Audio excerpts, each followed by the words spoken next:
Yan, sumainyo ang kapayapaan ng Diyos mga kapatid at isang mapagpalang hapon, araw, gabi sa inyo at maayong buntag, gabi, ikanatong tanan sa mga kapatid natin sa Kabisayaan.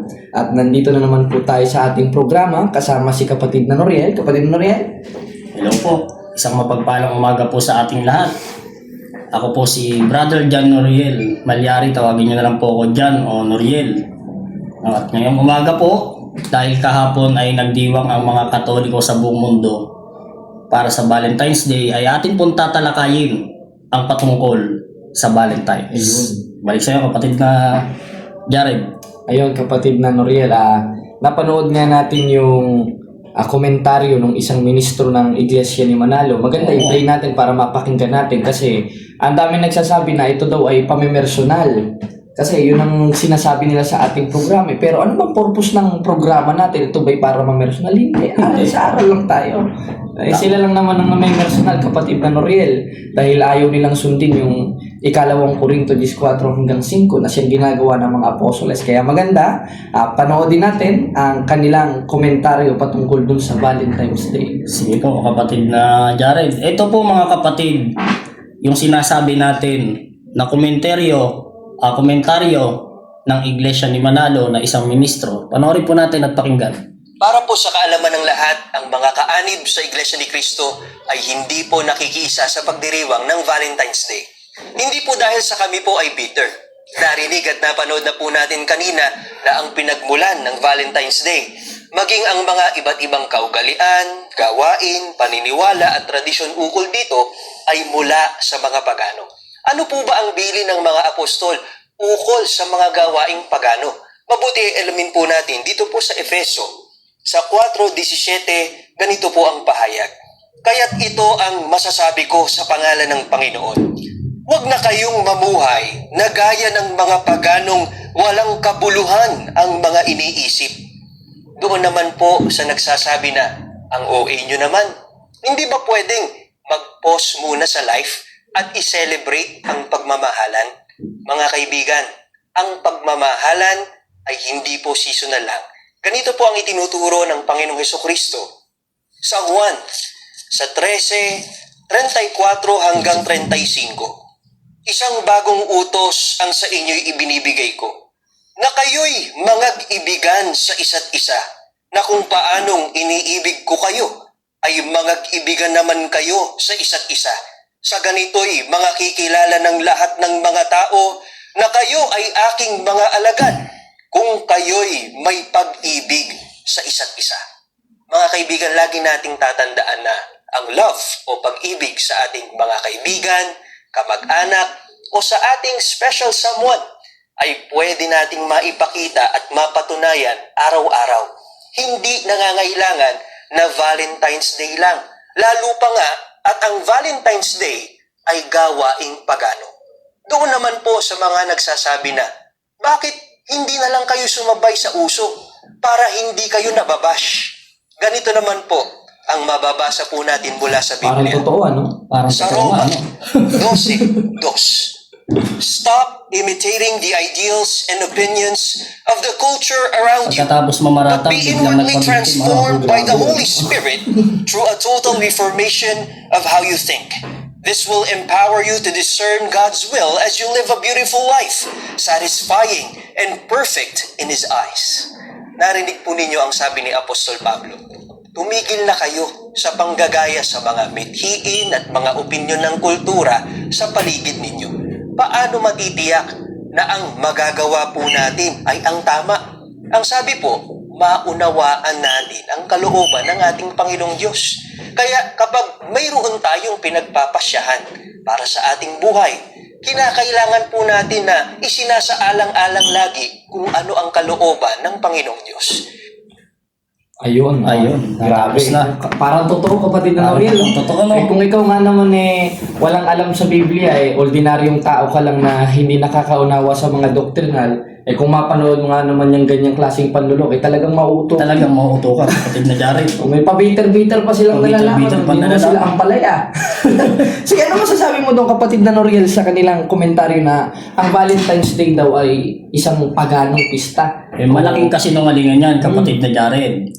sapagkat ang kanilang binabanggit na pistang pagano ng Lupercalia ay pinagdiriwang ng mga pagano tuwing February 13. 13. Hindi pala 14. Tama. Ay, diyan pa lang.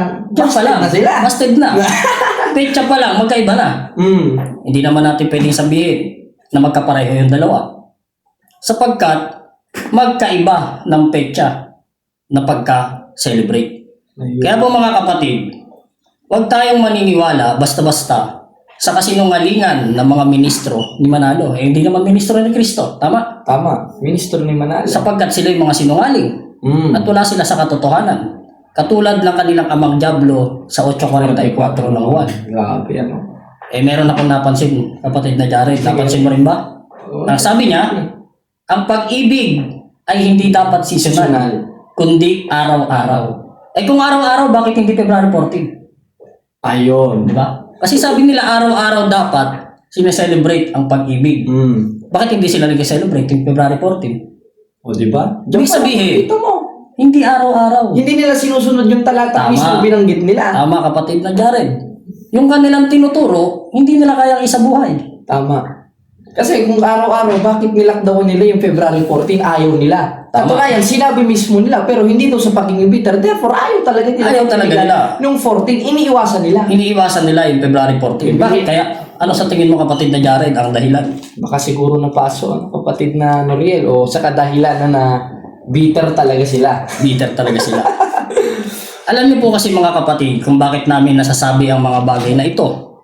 Sapagkat ang kasaysayan ng Valentine's Day na ating ipinagdiwang kahapon ay patungkol sa isang paring martir. Ay, alam mo ba yan, kapatid na Jared? Sino nga yun? Valentine. Si Saint Valentine.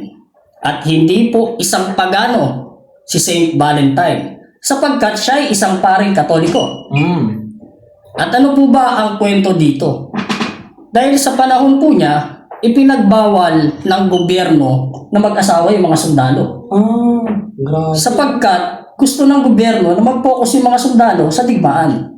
Kaya ayaw niyang ipakasal. Pero hindi pumayag si Saint Valentine. Kaya ang ginawa niya, dahil maraming mga Katolikong sundalo ang gustong maikasal, palihim siyang nagsagawa ng pagkakasal. Ayun, grabe pala. Ayun. Bro Noriel, ano? Hindi na daig yung pag-ibig. Kahit ipinagbawal, pinagpatuloy Amen. ang pagmamahalan. Sila. Sila. Hindi naman nila ipinagpapatuloy sapagkat Nilakdawan nila yung nilalaktawan nila. Ang 14 ayaw na nila. Katunayan, may post sila. Pwede ko i-plus sa screen. Ayan, no, makikita nyo ngayon sa screen. I am Iglesia ni Cristo. Say I am no. Say no to Valentine's Day. O, di ba? Tama, kapatid na Jared. Ano ba ang kahulugan ng Valentine's Day sa aral ng Katolik? Kung paano natin i-celebrate ito, kapatid na Noriel? Patungkol ito sa pag-ibig. Ayun. Kapatid na Jared. Katulad yan ang binabanggit dito sa unang Juan 4, ang talata ay 7 hanggang 9. Ito ang ating mababasa. Mga minamahal, mag-ibigan tayo sapagkat mula sa Diyos ang pag-ibig. Ayun, wala sa Diyos pala. Mula sa Diyos pala, kapatid na Tapos yung Jared. sineselebrate natin sa 14 na ayaw nila. Ayaw nila. Pag-ibig, ayaw nila ng pag-ibig. Kaya nga. Kaya anong gusto nila? Birthday ni Manalo. Birthday ni Manalo. Okay, plus natin sa screen. Plus natin sa screen. Ano pang gusto nila? Panguusig laban sa ibang tao. Tama. Ipa-flash natin sa screen. O, yan. Kita nyo? Ayaw nila sa pag-ibig. Ituloy natin, kapatid na Jared. Ang bawat umiibig ay anak ng Diyos at Ayun. kumikilala sa Diyos. Anak pala ng Diyos. Anak pala ng Diyos ang kumikilala sa pag-ibig. Tama, no? Bakit sila kinukontra nila ang pag-ibig, kapatid na Jared? Kasi hindi sila anak ng Diyos. Hindi sila anak ng Diyos. Gaya ng binasa mo kanina, anak sila ng Diablo. Yun naman 1:8:40. Kaya pala bitter na bitter sila. Nasasabihin nila hindi sila bitter. Tama, Bakit ayaw kapatid nila na ng 14, kapatid. Ayaw nila ng 14. Ano? Pinasisinungalingan pa nila na ito raw ay pistang pagano. Pagano, ano? Wala namang ganon. Biruin mo, ibig sabihin, kung pagpalagay na natin, pagano, ano, kapatid na Noriel, ano ba yung konteksyo na sinusunod natin tuwing 14? Hindi ba't pag-iibigan na siyang utos na binasa nila? Tama. Ibig sabihin, kung logic nila ang susundin natin, ibig sabihin, pagano rin pala yung sinusunod nila na pag-iibigan na siyang sinusunod natin sa 14. Tama, kapatid na Jared. Grabe, kapatid na Noriel, ano? Kaya kung mapapansin natin, magulo ang aral ng Iglesia ni Manalo. Magulo talaga. Ituloy natin ang basa, kapatid. Sige. Sa 8. ang hindi umiibig ay hindi kumikilala sa Diyos. Ayun. Sapagkat ang Diyos ay pag-ibig. Ayun, ang Diyos pala. Ayun. Pag-ibig. Ang Diyos pala ay pag-ibig. Kaya walang problema sa isinasagawa nating araw ng mga puso. Tuwing Pebrero 14. Mm. Tama, kapatid na Jared. Tama. Sapagkat ang pag-ibig ay galing sa Diyos. Sapagkat ang Diyos mismo ay pag-ibig. Okay, tuloy natin ang basa, kapatid na Jared. Maganda. Kasi sila pinuputol lang. Eh. Tama, tama. Sige. Sa talatang 9, inihayag ng Diyos ang kanyang pag-ibig sa atin nang isugo niya sa mundo ang kanyang kaisa-isang anak upang magkaroon tayo ng buhay sa pamamagitan niya. Ayun. Ayun, sino raw yung nagbigay ng pag-ibig? Ang Diyos Ang pala. Diyos. Sa pamamagitan daw nino? Ni Kristo. Ni Kristo. Anak niya. Nakaisa-isang anak niya. Maganda rin pala, kapatid na Jared, yung sinasabi sa talatang 10. Tuloy natin. Ito ang pag-ibig, hindi sa inibig natin ang Diyos, kundi tayo ang inibig niya at isinugo niya ang kanyang anak upang maging handog para mapatawad ang ating mga kasalanan. Amen. Grabe pala. Ayun naman pala, yung pag-ibig pala ay nakapagpapatawad ng kasalanan. Grabe, kapatid. Kaya kapag merong pag-ibig ang isang tao, nawawala yung pride. Tama, kapatid na Jared. Amen. Pero bakit kinukontra ng mga ministro ni Manalo ang pag-ibig? Uy, alam mo na, kapatid na Alam na natin. Dahil ang ama nila sa 8:44 naman yung Ay ang diablo. Grabe, ano. Mahilig pang Yan rin yung sinasabi ni CJ Texon David, ano, kapatid na Noriel. Hindi lang natin siguro may plus dahil siguro binura niya na yung video na yung pinagpipilitan nila na ang 14 daw pagano, Pagano. yung binanggit mo, no? Mga hindi nakakaunawa yan, kapatid na Jared. Yan talagang sinasabi sa 56:11 hanggang 12 ng Isayas na Tama. mga pastor na hindi mga kakaunawa. Hindi talaga sila nakakaunawa. Kaya tinan mo, kung masiraan lang ang simbahan Katoliko kung ano-ano na Kung ano-ano na lang, ano? Na hindi na nag-iisip ng tama. Kumbaga pumulot ng panty kahit hindi sa kanya, isusuot niya. Oo, parang nakatapak ng tayo, tapos pinuna sa kasama niya. Hawa-hawa na sila. Hawa-hawa na ng baho. Wala na. Kaya yung mga ministro ni Manalo, sa katong si CJ Texon na isang pastor, nagkahawa-hawa ng baho. Kaya pansin mo, no, magkakaisa talaga sila sa kapatid na Noriel. Masiraan lamang ang Masiraan lamang ang tunay na simbahan. talagang bitter na bitter sila dun sa 14, ano. Tama, Sinasabi nila araw-araw, pero pag 14, ayaw na nila. Anong ginagawa nila tuwing 14? Maganda i-flash natin sa screen kung anong ginagawa nila tuwing 14. O, panoorin nyo, mga kapatid. Panoorin po natin, mga kapatid.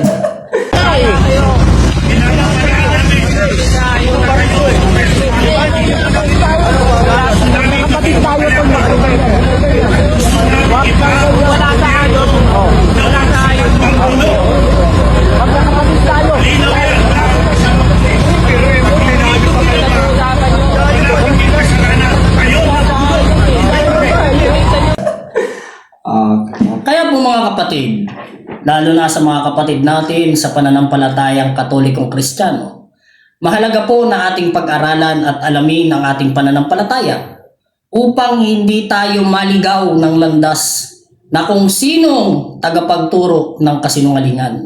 Tama. Dahil ipinagpauna na yan ng Panginoong Kristo sa 24:5 ng Mateo. Na maraming magsisipa rito sa aking pangalan. At maraming ililigaw. Kaya mga kapatid, pag-aralan po natin ang pananampalatayang Katoliko. Ayun. At salamat sa Diyos, kapatid na Noriel. At Salamat sa Diyos, tayo kapatid na nakita Jared. dito sa Quezon City, bagamat ang ating kasama ay tulog pa. At sana ay marami kayong natutunan sa episode ng ating programa. Special ito sapagkat andito si kapatid na Noriel. Kapatid na Noriel, anong mensahe mo dun sa mga hanggang ngayon ay naghahanap pa rin ng katotohanan? Ayun, sa mga patuloy pong naghahanap ng katotohanan, ang aking mapapayo lamang ay huwag kayong tumigil sa paghahanap. Sapagkat sinasabi sa Biblia, na hanapin mo muna ang kaharian ng Diyos at ang lahat ng ito ay pawang idaragdag sa iyo. Amen. Grabe. At yun na lang po mga kapatid at wala na tayong maraming oras. Salamat sa Diyos. Salamat po sa Diyos mga kapatid.